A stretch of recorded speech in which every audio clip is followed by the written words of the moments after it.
m'imaginer. Je ne peux m'imaginer. Entouré par ta grandeur, mon cœur va-t-il frémir? Danserai-je pour toi, mon Jésus? Serais-je saisi par la peur? Devant toi resterai-je debout? Vais-je tomber sur mes genoux? Chanterai-je Alléluia? Est-ce que je pourrais te parler?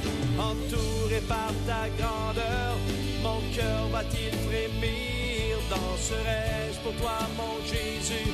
Serais-je saisi par la peur? Devant toi resterai-je debout? Vais-je tomber sur mes genoux? Chanterai-je Alléluia?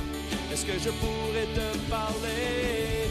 Entouré par ta grandeur, mon cœur va-t-il frémir? Danserai-je pour toi, mon Jésus? Serais-je saisi par la peur? Devant toi resterai-je debout? Vais-je tomber sur mes genoux? Chanterai-je Alléluia? Est-ce que je pourrais te parler? Je ne peux m'imaginer. Je ne peux m'imaginer. Je ne peux m'imaginer. Je ne peux m'imaginer. Je ne peux m'imaginer. Je ne peux m'imaginer. Je ne peux m'imaginer. Je ne peux m'imaginer.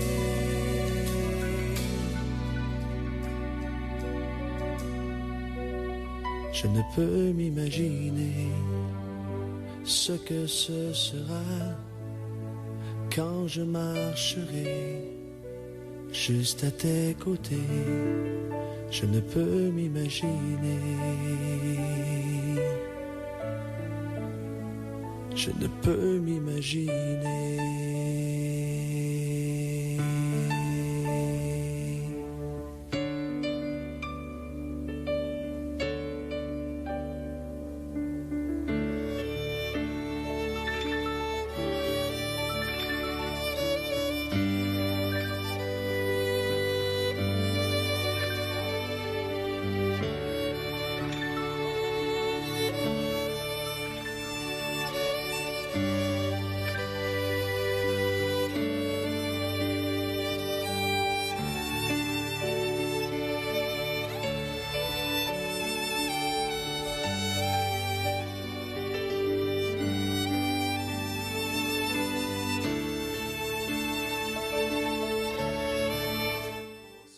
Bien-aimés dans le Seigneur, bon après-midi. Vous êtes bien et belle connectés sur les programmes du département d'appui aux étrangers. Nous sommes mardi 22 mars de l'an de grâce 2022. C'est avec beaucoup de plaisir et avec beaucoup de joie que nous sommes encore là cet après-midi pour pouvoir partager ensemble la parole de Dieu.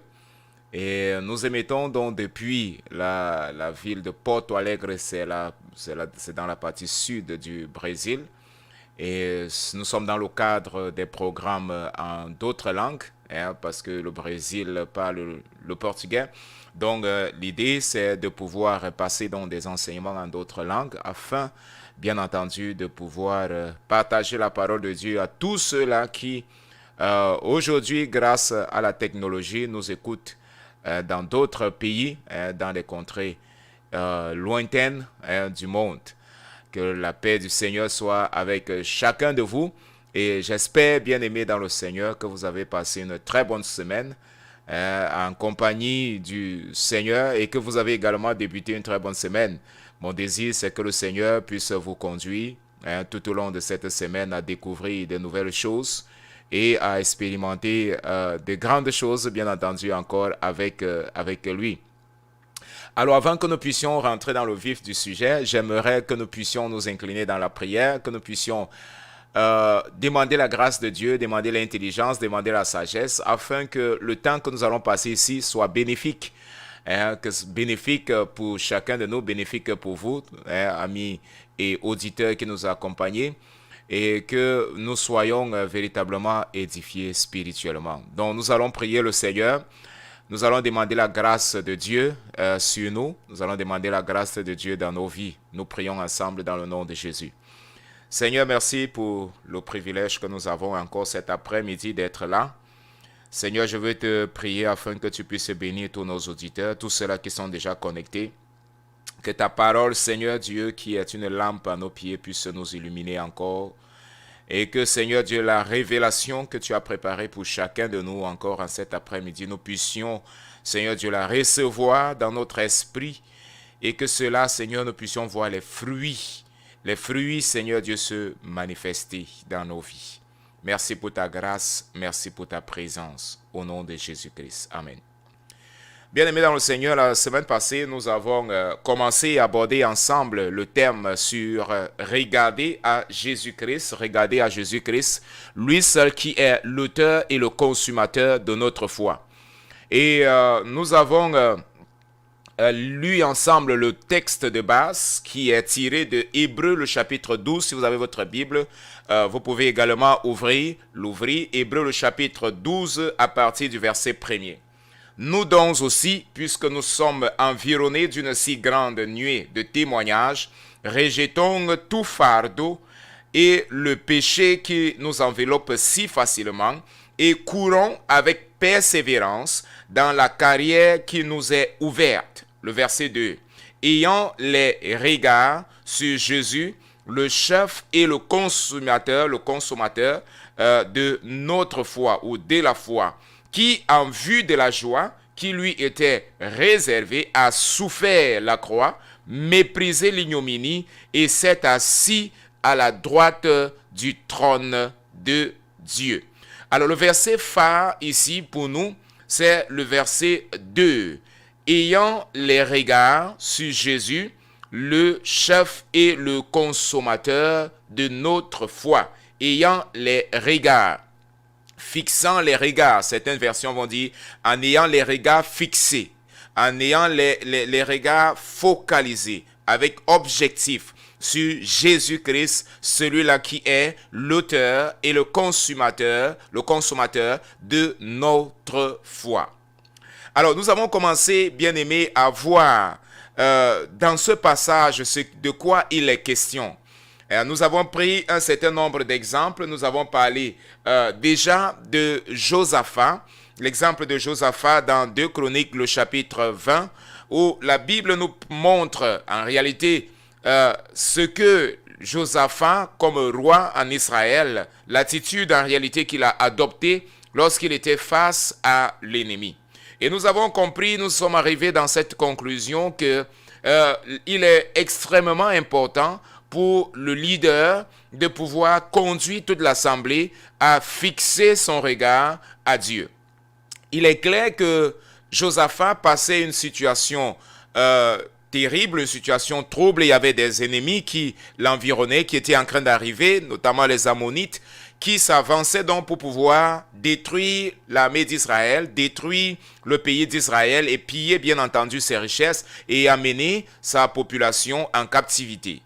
Et face à cette situation, donc, Josaphat a pris une bonne attitude en disant « Seigneur, voici, nous sommes face à un grand ennemi, nous sommes face à un grand adversaire, nous ne savons pas quoi faire, mais nos regards sont fixés sur toi. Nos regards sont orientés sur toi. Nos regards sont posés sur toi. Nous regardons à toi et nous n'allons pas regarder à l'ennemi. » Donc nous avons compris, bien-aimés, comme un leader, l'importance du leader, avoir de la vision.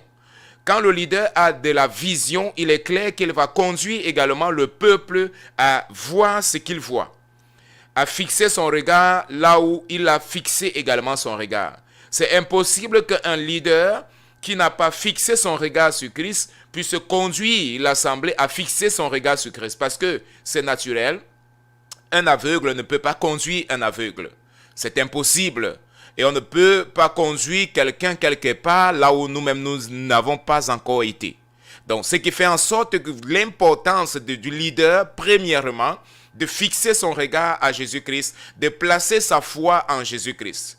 Alors, quand la Bible nous exhorte, nous, premièrement, les chrétiens ou les leaders, à pouvoir fixer nos regards sur le Seigneur Jésus-Christ, à porter nos regards sur lui, alors la Bible décrit déjà l'attitude que le propre Seigneur Jésus a eue. Donc, quand la Bible dit que nous devons fixer nos regards à Christ, la Bible décrit d'abord ce que le Seigneur Jésus-Christ lui-même a fait. Dans Hébreux, le chapitre 12, le verset 2, la Bible dit « Ayant les regards sur Jésus, le chef et le consommateur de notre foi, qui, en vue de la joie qui lui était offerte, en vue de la joie qui lui était réservée, a souffert la croix. » C'est quelque chose de fantastique. Donc, le Seigneur Jésus, il est venu avec un objectif et il avait son regard fixé où? En vue de la joie de ce qui lui était réservé. Il a pu souffrir la croix. Donc, qu'est-ce que cela nous enseigne? Cela nous enseigne que le Seigneur Jésus avait toujours son regard fixé sur Dieu, fixé sur sa mission et fixé sur ce qu'il devait accomplir et ce qui l'attendait. Parce que la vision d'une personne qui est limitée tout simplement à la circonstance ne parvient pas malheureusement à expérimenter ce qui l'attend. Si la personne a son regard fixé sur la situation dans laquelle elle se trouve ou elle traverse, il va de soi qu'elle ne va pas parvenir à voir ce qui est au-delà de la souffrance. Elle va croire que la souffrance, c'est la fin de toute chose. La souffrance, c'est la fin de ma vie. Oh, je vais mourir. Ah, maintenant on m'a abandonné. Dans cette épreuve, ce qui est sûr, c'est ma mort, c'est terminé. Il n'y a plus de chance pour moi, il n'y a plus rien pour moi. Ma vie est terminée. Alors que si la personne parvient à fixer son regard au-delà de l'épreuve, au-delà de la tribulation qu'elle est en train de traverser, alors elle va souffrir ce moment-là, mais en sachant que ce qui m'attend est plus grand. La Bible nous dit, ayant les regards sur Jésus, le chef et le consommateur de notre foi, qui, en vue de la joie qui lui était offerte. Regardez, les gens peuvent s'arrêter tout simplement à la souffrance et dire que, oh, il a souffert. Quand les gens regardaient Jésus à la croix, ou bien lorsqu'il s'est livré aux Juifs, aux prêtres, aux soldats romains, il était en train de souffrir. Les gens pouvaient se moquer de lui et c'est ce qui s'est passé, on se moquait de lui. Sauf que les regards de Jésus n'étaient pas fixés sur la souffrance. Les regards de Christ n'étaient pas fixés sur la croix. Il savait qu'il est venu, il allait mourir, il allait endurer la croix. Mais son regard n'était pas cela. Son regard n'était pas sur la souffrance, son regard n'était pas sur la réjection, sa propre famille l'a rejeté, les gens de sa propre terre l'ont rejeté, mais son regard n'était pas fixé sur cela. Son regard, la Bible nous dit et nous révèle ce soir que son regard était fixé sur ce qui lui était réservé. Et qu'est-ce qui lui était réservé? La Bible nous révèle toujours dans le verset 2, « Il s'est assis à la droite du trône de Dieu. » C'est ça qui lui était réservé. Et c'est là-bas où son regard était fixé. Voilà pourquoi la Bible nous dit, « Il a souffert la croix. » Pourquoi est-ce qu'il a souffert la croix? Il a souffert la croix parce qu'il n'a pas regardé à la souffrance de la croix. Il n'a pas regardé à la souffrance de la réjection, mais il a regardé à la glorification. Gloire à Dieu. Donc, bien aimés, lorsque nous passons souvent des situations, nous devons prendre comme modèle, comme exemple le Seigneur Jésus-Christ. La Bible nous dit qu'il a souffert tout cela parce qu'il a regardé à quelque chose qui était au-delà de la souffrance. Quelque chose qui lui était réservé, quelque chose qui lui était déjà préparé. Alors, il a pu souffrir la croix. Donc, beaucoup de gens ne vont pas souvent souffrir. Beaucoup de gens ne vont pas résister face à l'épreuve parce qu'ils ne voient pas en réalité ce qui est au-delà de l'épreuve. Mais lorsque nos regards sont fixés sur Jésus, nous parvenons par la foi à voir ce qui est au-delà de l'épreuve. Nous savons que l'épreuve, ce n'est pas pour nous tuer. L'épreuve, ce n'est pas pour que nous mourons. L'épreuve, ce n'est pas pour terminer avec notre appel. Mais l'épreuve, c'est pour nous amener à acquérir quelque chose de plus grand, quelque chose de plus bien que le Seigneur a préparé pour nous. Et nous allons prendre un exemple de beaucoup d'hommes de Dieu qui ont compris cela. beaucoup d'hommes de Dieu. Nous avons la dernière fois parlé de quelques exemples. Par exemple, nous avons vu l'apôtre Pierre qui a marché sur les eaux. Cette expérience, nous avons lu dans Matthieu le chapitre 14, le verset 28, le verset 31. Nous n'allons pas revenir sur cela. La Bible nous dit que lorsque Pierre avait son regard fixé sur le Seigneur Jésus, alors il pouvait marcher sur les eaux. Alors il pouvait faire ce que lui, il était incapable de faire et qui était contraire à la nature. Donc voyez-vous, lorsque nous avons nos regards fixés sur Dieu, alors Dieu s'occupe de l'impossible. Lorsque nous avons le regard fixé sur Dieu, Dieu s'occupe du miracle. Le miracle se produit, mais le regard doit être fixé sur Jésus. Il est l'auteur et le consommateur de notre foi. Pierre a pu marcher sur les eaux. Quand il a dit, Seigneur, si c'est réellement toi, alors ordonne que je vienne. Alors le Seigneur dit, viens Pierre. Et Pierre donc se lève, il a son regard fixé sur Jésus, alors il peut marcher sur les eaux. Alors je vais te dire également ce soir, fixe ton regard sur Jésus, alors tu vas marcher sur les eaux. Fixe ton regard sur Jésus et il va réaliser le miracle. Il va réaliser ce que tu ne peux pas réaliser. C'est impossible à un homme de marcher sur l'eau. C'est contraire à la loi de la pesanteur. C'est contraire à toutes les lois naturelles. Même si la poussée d'Archimède est plus grande, tu vas toujours t'enfoncer. Donc il est clair, bien-aimé dans le Seigneur, que lorsque nous avons les regards fixés sur Jésus, alors Jésus s'occupe du miracle.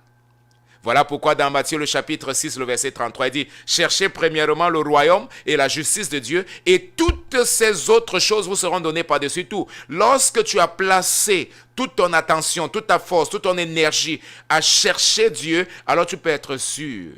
Les autres aspects de ta vie, il va prendre soin. Il va prendre soin. Parce qu'il dit que même si ton père et ta mère t'abandonnent, moi, l'Éternel des armées, je ne t'abandonnerai point. Je ne t'abandonnerai point.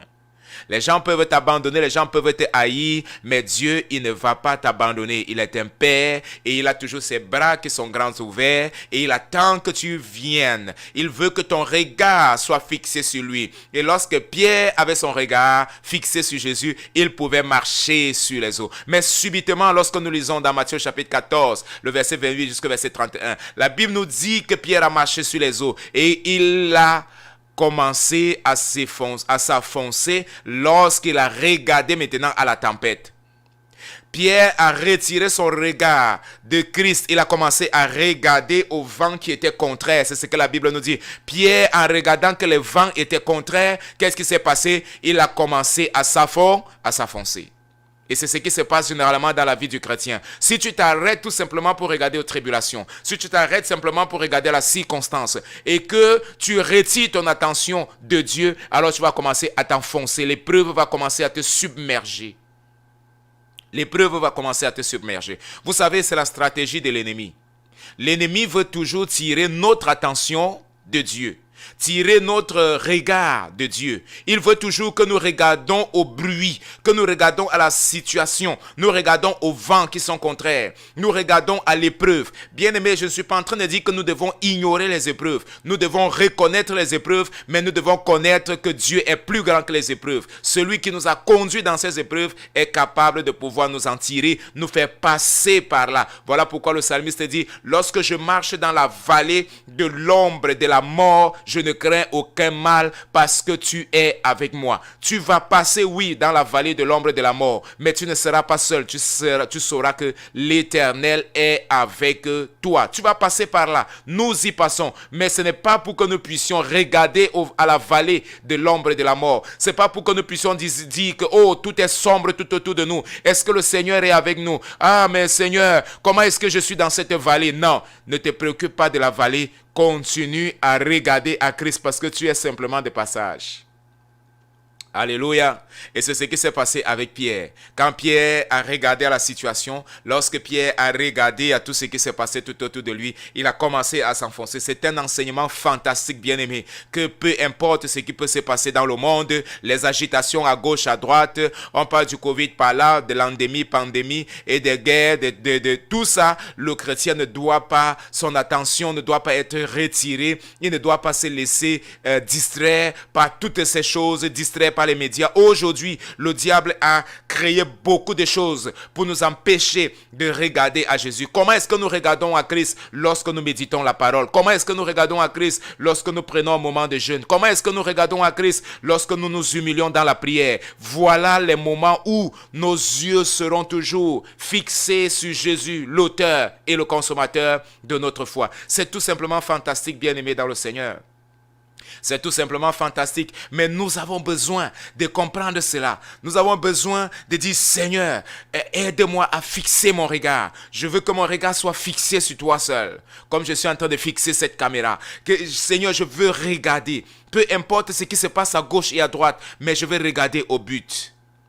Vous n'allez jamais voir un athlète qui court en ayant les regards en arrière. Ce n'est pas possible. Il regarde au bout.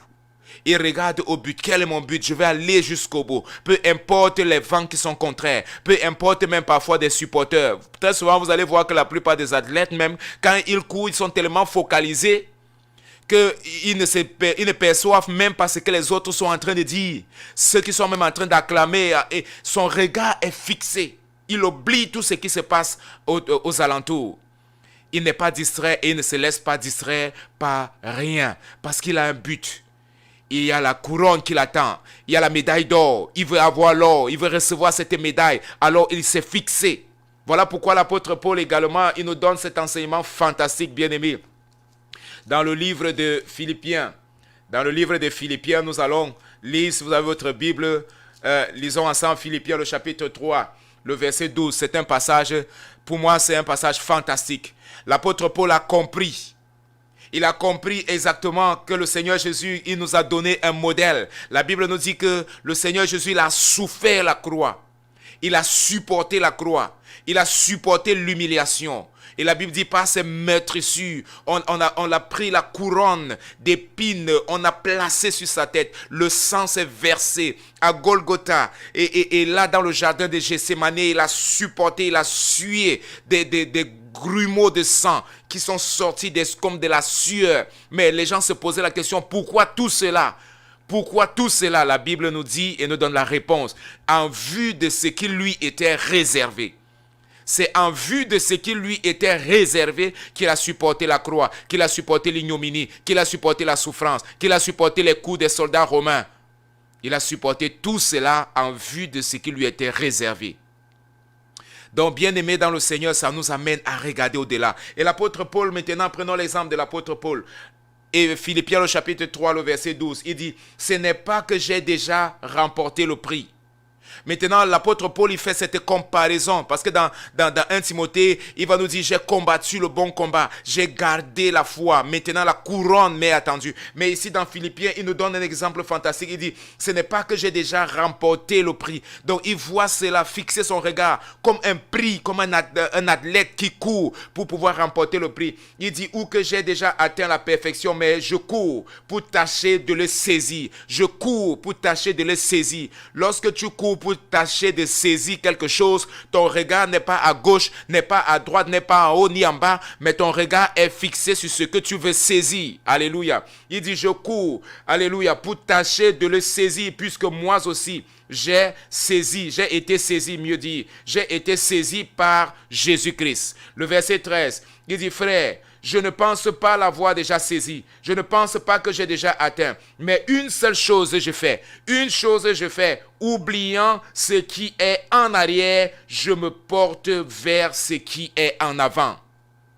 Je ne regarde pas en arrière. Je n'ai pas mon regard en arrière. Je n'ai pas mon regard à côté, à gauche, à droite, en haut, en bas. Non, mon regard est fixé. Je ne regarde pas en arrière. Il dit, oubliant ce qui est passé en arrière. Oubliant de porter mon regard sur des choses qui sont passées. Oubliant de porter mon regard dans mon passé. Donc, beaucoup de gens portent leur regard, non pas sur Jésus, mais sur leur passé. Portent leur regard sur la circonstance qu'ils traversent. Portent leur regard sur, je ne sais pas moi, une trahison qu'ils ont eue dans le passé. Et ainsi de suite. Mais Dieu dit, ne porte pas ton regard sur cela. Ne porte pas ton regard sur les choses du passé. Ne porte pas ton regard ce qui se passe tout autour de toi. Non, mais porte ton regard sur Jésus-Christ. Il est l'auteur et le consommateur de ta foi. Lui seul est capable de changer ta situation présente. Il est capable de te donner un nouveau départ. Oui, tu es tombé. Oui, tu as failli. Oui, les gens t'ont abandonné. Oui, les gens t'ont insulté. Oui, on t'a trahi. Mais ne reste pas, ne porte pas ton regard sur cela. Regarde à Jésus. Il est l'espoir de toutes choses. Le verset 14, il dit, je cours vers le but pour remporter le prix de la vocation céleste de Dieu en Jésus-Christ. Et il va continuer, il dit, nous tous dont nous qui sommes parfaits, cette pensée, dans cette même pensée, il dit, si vous êtes en quelque point d'autre avis, Dieu lui-même vous éclairera. Il dit, je cours, j'ai mon regard fixé. Je n'ai pas mon regard fixé sur ce que j'étais.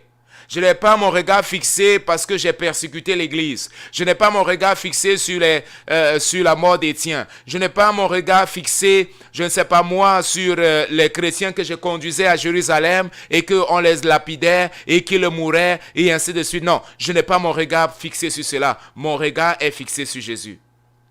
Mon regard est fixé. Je cours.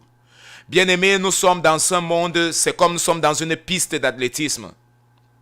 Et l'apôtre Paul fait cette brillante description révélée par le Saint-Esprit, comparant le chrétien comme dans une piste d'athlétisme où il doit courir. Il y a un prix à remporter. Pas qu'il court dans la compétition en réalité que nous avons là, il va compétir avec son frère. Non, elle est individuelle. Notre adversaire, ce n'est pas notre frère. Notre adversaire, c'est l'ennemi. Notre adversaire, c'est l'aérodynamique. Qui est tout autour, là, le vent qui est contraire, ce qui veut nous empêcher d'avancer. C'est ça notre ennemi. Il dit donc, voici, bien-aimés, vous êtes comme dans un stade et vous devez courir pour tâcher de remporter le prix. Et sur ce point, vous ne devez pas avoir les yeux tournés vers quelque chose, mais votre regard doit être fixé sur le Seigneur Jésus. Voyez-vous, lorsqu'un athlète court, il passe par des moments terribles. Il est fatigué pendant la course. Les jambes font mal, spécialement pour ceux qui sont dans les courses de résistance. 10 000 kilomètres, 10 000 mètres, autant pour moi. Même les marathons, si prenons les marathons, le pied fait mal. Mais il ne s'arrête pas. Pourquoi? Il sait ce qu'il attend. Il vise l'or. Il vise l'argent, il vise la médaille. Et c'est pour cela qu'il continue de courir. Il continue de courir. Il sent mal aux pieds. Le cœur bat en accélération. Les muscles, il est dans la douleur. La sueur coule partout. Il a les maux de tête. Mais il ne s'arrête pas. Il continue. Continue de courir. Il continue de courir. Pourquoi? Dans ses pensées, il a son regard fixé sur l'or, fixé sur une couronne, fixé sur quelque chose. Donc, c'est ça qui l'amène à passer par toutes ces épreuves et ne pas désister. Bien-aimés, si les hommes le font pour une couronne corruptible, comme l'apôtre Paul l'a décrit, à plus forte raison, nous, pour une couronne incorruptible. Le Seigneur, ce soir, nous amène à fixer nos regards. L'apôtre Paul nous donne cette brillante description. La dernière fois, nous avons vu l'exemple de Josaphat. Josaphat a porté son regard sur Dieu. Et nous savons ce qui s'est passé comme conséquence. Dieu a dit, maintenant cette bataille ne sera plus la vôtre. 2 Chroniques, regardons ensemble ce passage fantastique de 2 Chroniques, le chapitre 20. C'est un enseignement extrêmement profond, bien-aimé. Extrêmement profond pour un chrétien. 2 Chroniques chapitre 20, le verset 16. Après que tout le peuple maintenant, Josaphat ait conduit tout le peuple à fixer son regard sur Jésus. Dieu maintenant répond. Dieu suscite son prophète et dit, parle maintenant à mon peuple de ma part et dis-leur ceci. Demain, descendez, le verset 16, descendez contre eux. Ils vont monter par la colline de Tis et vous les trouverez à l'extrémité de la vallée, en face du désert de Jéruel. Vous n'aurez pas à combattre. Regardez ce que le Seigneur dit, le verset 17. Vous n'aurez point à combattre en cette affaire. Ce combat ne vous appartient pas. Vous n'allez pas combattre. C'est moi-même qui combattra. Le Seigneur dit, c'est moi-même qui combattra. Présentez-vous simplement. Tenez-vous là simplement. et vous verrez la délivrance de l'Éternel. Vous verrez la délivrance que l'Éternel vous accordera. Dieu lui-même prend la responsabilité.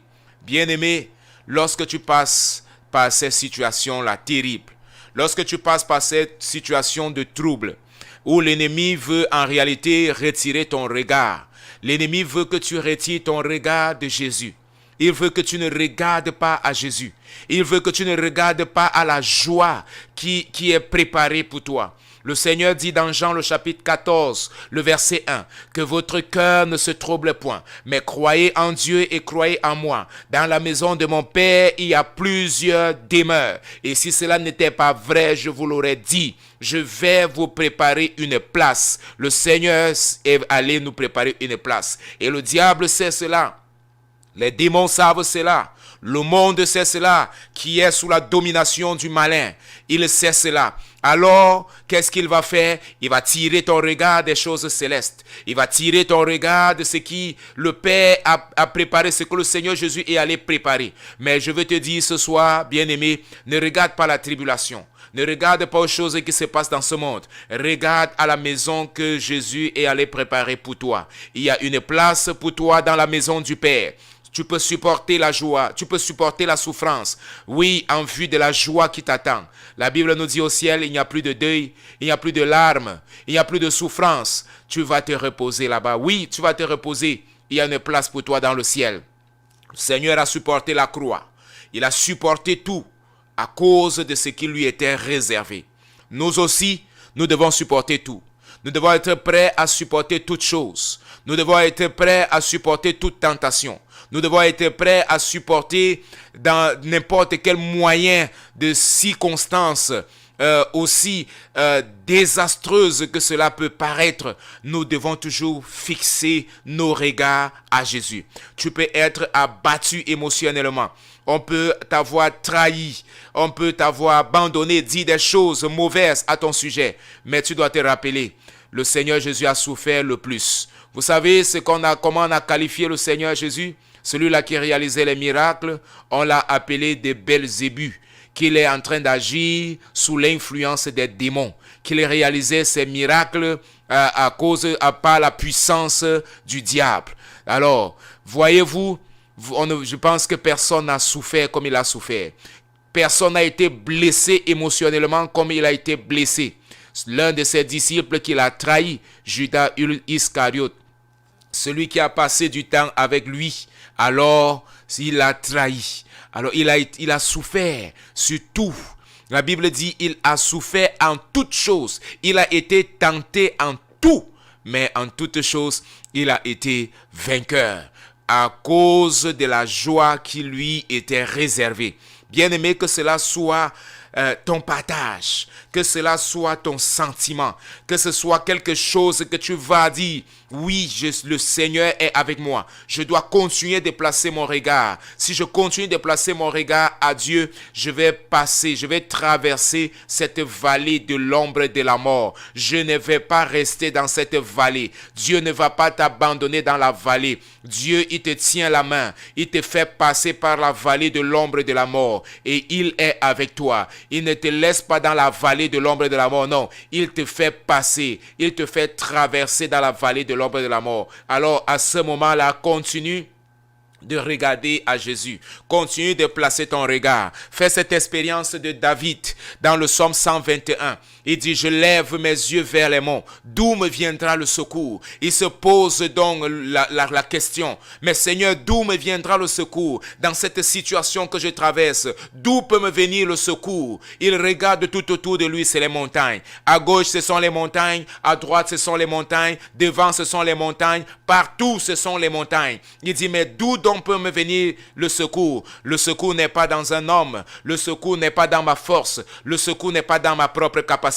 Et subitement, l'Esprit de Dieu le saisit. Il dit, ah, j'ai trouvé d'où me vient le secours. Et il répond dans la suite du verset, dans le psaume 121, il dit, mon secours me vient de l'Éternel qui a fait les cieux et la terre. Mon secours me vient de l'Éternel qui a fait les cieux et la terre. Je vois David peut-être à ce moment-là soulever son regard. Il voit les montagnes et subitement l'Esprit lui dit, mais regarde ce qui est au-dessus des montagnes. Il y a quelque chose de plus grand que les montagnes. Il y a quelqu'un qui a fait toutes ces choses-là. Il dit, ah oui, maintenant je peux voir. Mon secours me vient de l'Éternel qui a fait les cieux et la terre. Bien-aimé, que ce soit ton partage. Que dans les situations où les montagnes se dressent, ou se dresseront au-devant de toi, tu puisses voir celui qui est au-delà des montagnes. Celui qui est au-delà des montagnes. Lui seul est capable de pouvoir aplanir ton sentier. Que le Seigneur puisse t'encourager. Je t'encourage, bien-aimé, ce soir, une fois de plus. Nous avons beaucoup d'autres exemples que nous pouvons prendre et que nous pouvons partager avec vous. L'autre exemple que je voulais partager avec vous, c'est l'exemple de cet homme paralytique que nous trouvons la brillante histoire dans le livre de Actes des Apôtres, le chapitre 3. La Bible nous dit l'apôtre Pierre et l'apôtre Jean, lorsqu'ils étaient en train d'aller au temple pour pouvoir prier, il y avait un homme paralytique qui était là, qui demandait de l'aumône, il demandait de l'argent, il demandait de l'aide. Et les gens, quelquefois, lui donnaient donc quelques petits sous. Et lorsque Pierre et Jean arrivent, ils regardent aussi Pierre, ils regardent aussi Jean, en espérant, la Bible nous dit, qu'ils espéraient recevoir aussi quelque chose de la part de Pierre et Jean. Et maintenant, ils voient que ces hommes sont différents. Pierre regarde à cet homme. Il voit sa misère, il voit sa souffrance, il voit qu'en réalité, ce que cet homme a besoin, ce n'est pas d'une pièce de monnaie. Ce que cet homme a besoin, ce n'est pas de l'aumône, mais cet homme a besoin de regarder quelque chose qui était en Pierre. Et voilà ce que Pierre dit maintenant. Le verset 5 dans Actes des Apôtres, le chapitre 3, le verset 5. Il les regardait attentivement, s'attendant à recevoir d'eux quelque chose. Alors Pierre lui dit, je n'ai ni or, je n'ai ni argent ni or, mais ce que j'ai, je te le donne. Au nom de Jésus, lève-toi et marche. Donc la Bible nous dit que Pierre fait cette question. Il dit, regarde, Pierre dit, fixe ton regard sur nous, regarde-nous. C'est quelque chose assez fondamental. Parce que lorsque vous lisez ce passage, vous voyez que en réalité, le paralytique était déjà en train de regarder Pierre et Jean. Parce qu'il était paralytique, il n'était pas aveugle. Ça veut dire qu'il voyait. La Bible nous dit que regardant, il attendait en réalité que Pierre et Jean puissent également lui donner de la monnaie. Mais lorsque Pierre et Jean s'arrêtent, il dit, regarde. Donc, c'est comme si ça pouvait être une insulte, mais il regardait. Sauf que, quand Pierre dit à cet homme paralytique de le regarder ou de regarder spécifiquement à Pierre, il n'est pas en train de dire « Regarde-moi, Pierre », mais il dit « Par la foi, regarde ce qui est en moi. Regarde qui est en moi. Regarde. » Donc, ce n'est pas tout simplement voir, mais c'est par la foi parvenir à pénétrer et placer son regard sur Jésus-Christ. Voilà pourquoi lorsque la Bible nous dit que cet homme a fixé maintenant son regard, pas sur Pierre, mais ce qui était dans Pierre, c'est-à-dire Jésus, alors il a reçu son miracle. Pierre a dit donc, au nom de ce Jésus que tu es en train de voir en moi, lève-toi et marche. Donc quand l'aveugle, le paralytique donc avait son regard fixé maintenant sur Jésus, qui était en Pierre, alors il s'est levé comme un bond et il a commencé à marcher, il a commencé à glorifier le nom du Seigneur. Parce que lorsque nos regards sont fixés sur Jésus, alors le miracle se passe. Vous voyez plusieurs fois dans la Bible nous révèle que des hommes et des femmes ont été guéris. Lorsqu'ils se sont approchés du Seigneur, ils n'ont pas la foi, fixé leur regard en disant si je puis seulement toucher le bord du vêtement de cet homme, le bord du vêtement de Jésus, alors je serai guéri. Elle a placé toute son énergie, elle a placé toute son attention, elle a fixé son regard sur Jésus et elle est allée et elle a touché le bord du vêtement de Jésus. Et la foi qui a produit, qui s'est géré en elle, l'a conduit à recevoir son miracle. La Bible nous dit à l'instant même. La Bible ne nous dit pas 2 jours après, 3 jours après, mais à l'instant même, elle a été guérie de toute sa maladie. Et lorsque le Seigneur Jésus dit, qui me touche? Qui est en train de me toucher? Les disciples disent, mais Seigneur, comment est-ce que tu peux demander qui est en train de te toucher? Tu sais que les gens te pressionnent de toutes parts. Voilà la multitude qui te pressionne de toutes parts. Et les gens ont leur regard sur toi. Les gens te voient partout. Mais le Seigneur Jésus dit, non, vous n'avez pas compris. Il y a une femme qui m'a touché. Pourquoi? Parce que j'ai senti en moi une puissance qui s'est dégagée. Une force qui est sortie de moi. Et la femme donc, la Bible nous dit, sachant que son cœur, sachant que sa vie avait été dévoilée, elle est venue, elle s'est jetée aux pieds du Maître, elle s'est jetée aux pieds de Jésus, elle a dit, Seigneur, réellement c'est moi qui t'ai touché, c'est moi qui ai fixé mon regard sur toi. Et le Seigneur Jésus, regardant cette femme, il dit, femme, ta foi t'a guéri, va en paix. Bien-aimés, c'est ce qui se passe lorsque nos regards sont fixés sur le Seigneur Jésus. Le miracle se passe, le miracle se produit. Voyez-vous, le dernier exemple que je partage avec vous, bien-aimés, se trouve dans Actes des Apôtres aussi, le chapitre 7. La Bible nous dit que Étienne, le premier martyr que nous retrouvons dans la Bible, Étienne, lorsque ces hommes-là étaient en train de le lapider, nous pouvons lire ce dernier verset-là. Étienne, Actes des Apôtres, le chapitre 7, déjà vers la fin du verset. La Bible nous dit dans le verset 54, en entendant ces paroles, ils étaient tous furieux dans leur cœur et ils grinçaient des dents contre lui, c'est-à-dire ceux qui étaient prêts à pouvoir lapider Étienne. Mais Étienne, la Bible nous dit, mais Étienne, rempli du Saint-Esprit et fixant les regards vers le ciel, il vit la gloire de Dieu et Jésus debout à la droite de Dieu. Quelque chose de fantastique. Regardez, la vision de ceux qui étaient tout autour d'Étienne, et ils étaient en colère. Et ils voulaient lapider, ils étaient comme des animaux féroces, prêts à pouvoir dévorer Étienne, à le détruire. Mais la Bible nous dit, Étienne le martyr, il avait son regard fixé au ciel. Il avait son regard fixé au ciel. Et quand il avait son regard fixé au ciel, la Bible nous dit, qu'est-ce qu'il a vu? Il a vu Dieu, regardez, quelle révélation fantastique, rempli du Saint-Esprit, fixant les regards vers le ciel. Il vit la gloire de Dieu. Il a vu la gloire de Dieu. Et maintenant, debout, il a vu qui? Il a vu Jésus debout à la droite de Dieu. Il a vu la gloire de Dieu et il a vu le Seigneur Jésus debout à la droite de Dieu. Quand il a fixé son regard au ciel. Quand il a fixé son regard. Et la Bible nous dit, et voici donc, les cieux étaient ouverts et le Fils de l'homme debout à la droite de Dieu. Et tous ces hommes, quand il a dit cela, tous les hommes qui n'avaient pas la même vision, qui n'avaient pas les regards fixés sur Jésus, qu'est-ce qu'ils ont fait? Alors ils ont poussé un grand cri, ils ont fermé les oreilles, ils se sont bouchés les oreilles et ils se sont précipités tous sur lui et ils l'ont entraîné hors de la cité et on l'a lapidé. Vous connaissez bien l'histoire, Actes des Apôtres, le chapitre 7.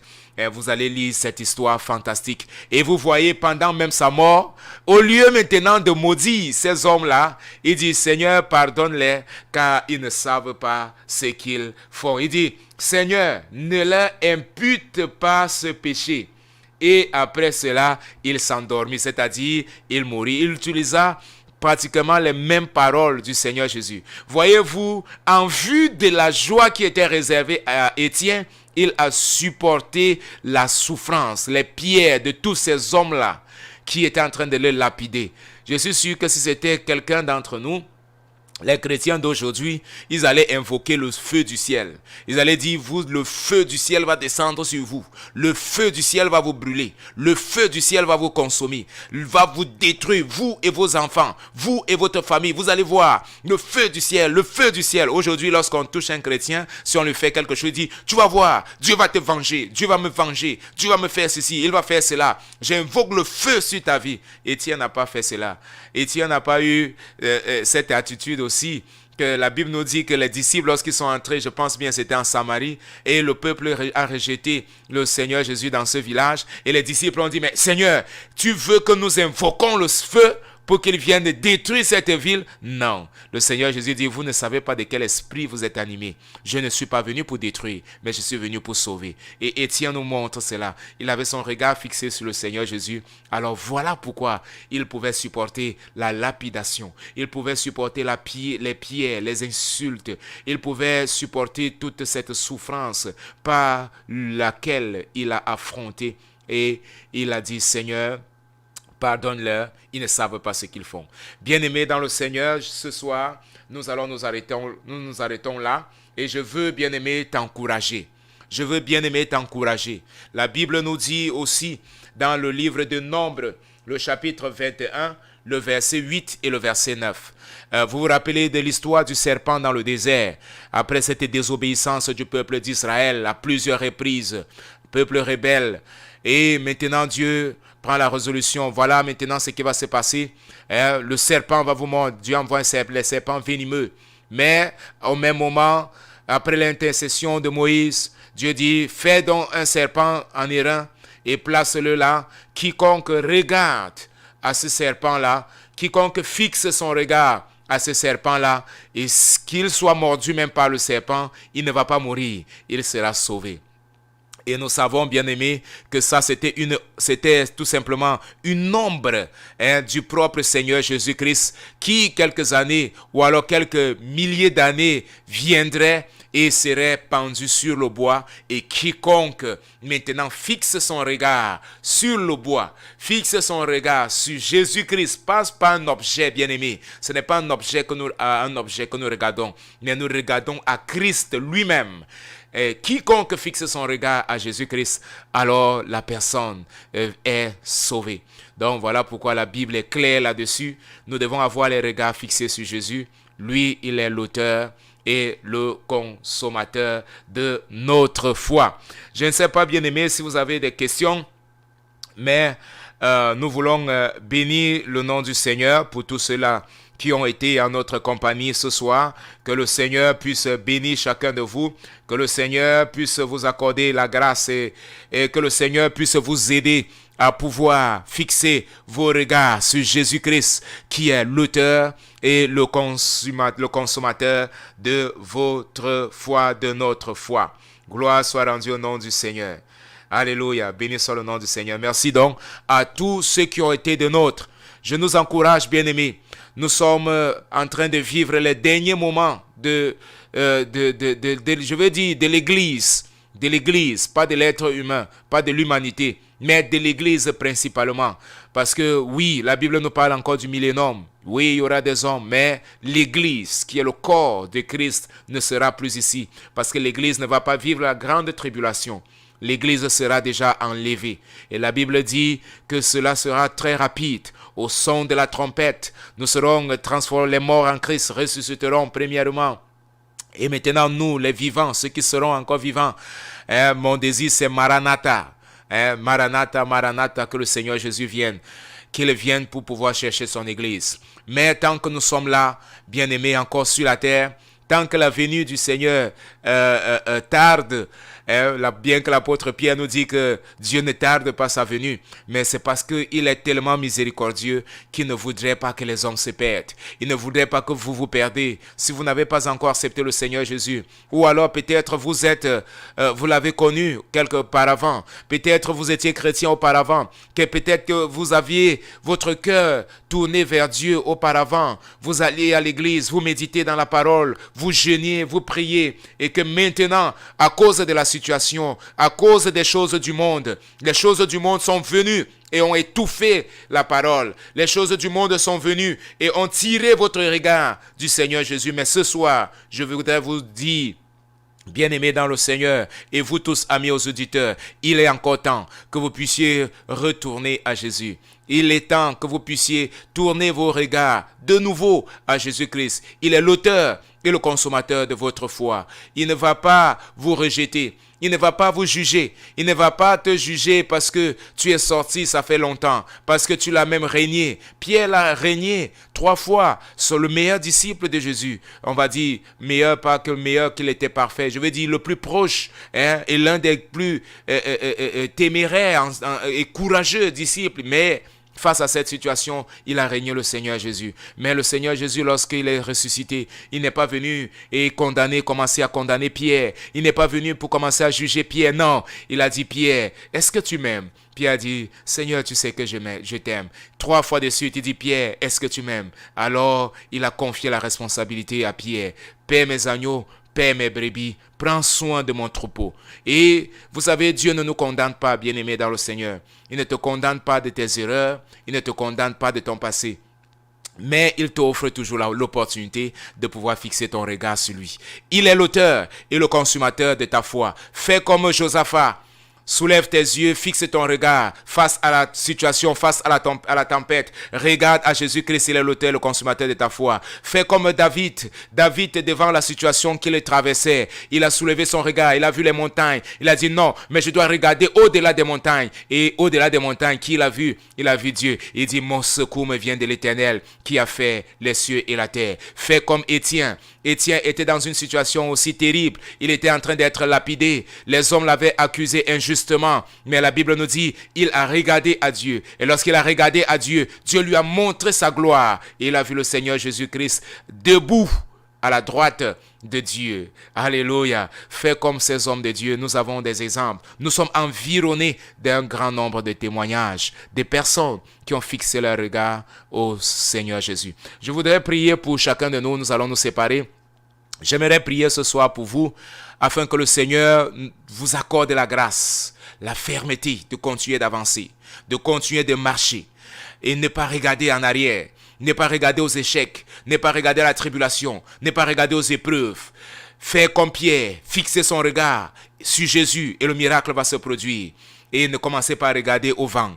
Ne commencez pas à regarder tout autour. Ne commencez pas à regarder. Vous savez, lorsque nous avons les regards tournés sur Jésus et que nous prions, nous jeûnons, nous dédions à l'œuvre de Dieu et nous prions par rapport à un problème, nous allons voir. C'est comme si plus nous prions, plus les problèmes augmentent. Plus nous prions, c'est comme si les problèmes se multiplient. L'ennemi fait cela pourquoi? Parce qu'il veut détacher ton regard de Christ pour t'amener maintenant à regarder à la situation. Voilà pourquoi il va agiter maintenant le problème. Il va multiplier le problème. Mais si vous continuez de regarder à Jésus-Christ, alors vous allez voir peu à peu que tout va être sous le contrôle du Seigneur Jésus. La chose tout à coup va disparaître et maintenant vous allez avoir et expérimenter la paix. Je vais prier que le Seigneur vous garde. Je vais prier que le Seigneur préserve ton cœur.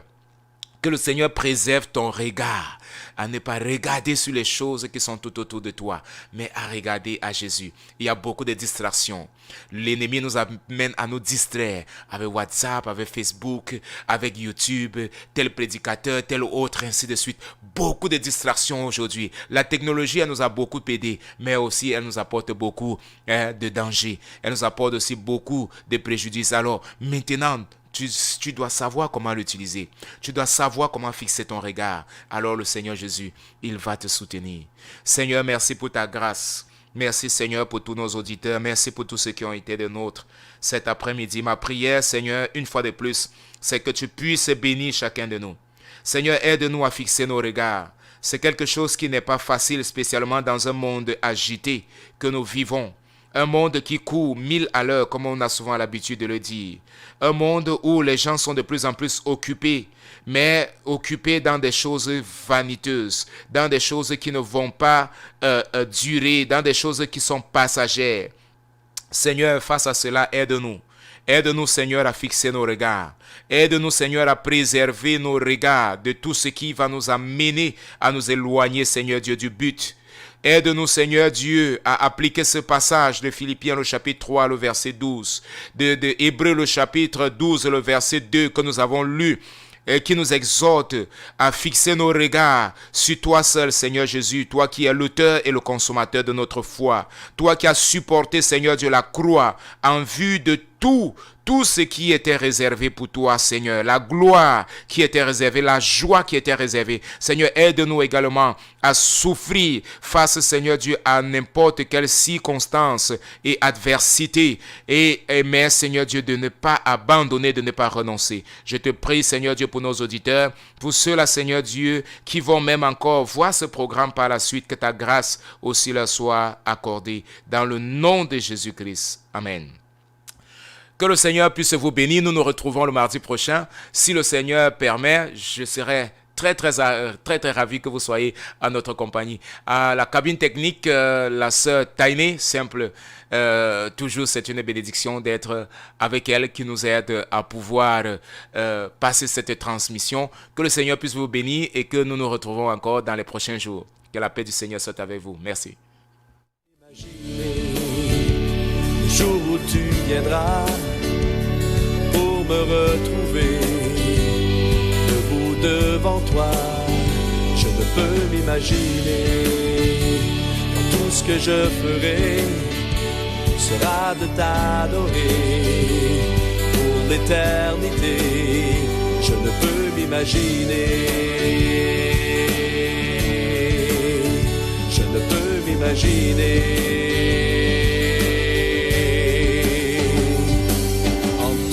Par ta grandeur, mon cœur va-t-il frémir? Danserai-je pour toi, mon Jésus? Serai-je saisi par la peur? Devant toi, resterai-je debout? Vais-je tomber sur mes genoux? Chanterai-je Alléluia? Est-ce que je pourrais te parler? Entouré par ta grandeur, mon cœur va-t-il frémir? Danserai-je pour toi, mon Jésus? Serai-je saisi par la peur? Devant toi, resterai-je debout? Vais-je tomber sur mes genoux? Chanterai-je Alléluia? Est-ce que je pourrais te parler? Entouré par ta grandeur, mon cœur va-t-il frémir? Danserai-je pour toi, mon Jésus? Serai-je saisi par la peur? Devant toi, resterai-je debout? Vais-je tomber sur mes genoux? Chanterai-je Alléluia?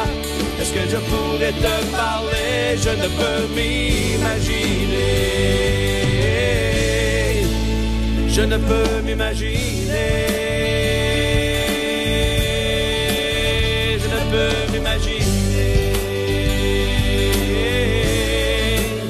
Je ne peux m'imaginer.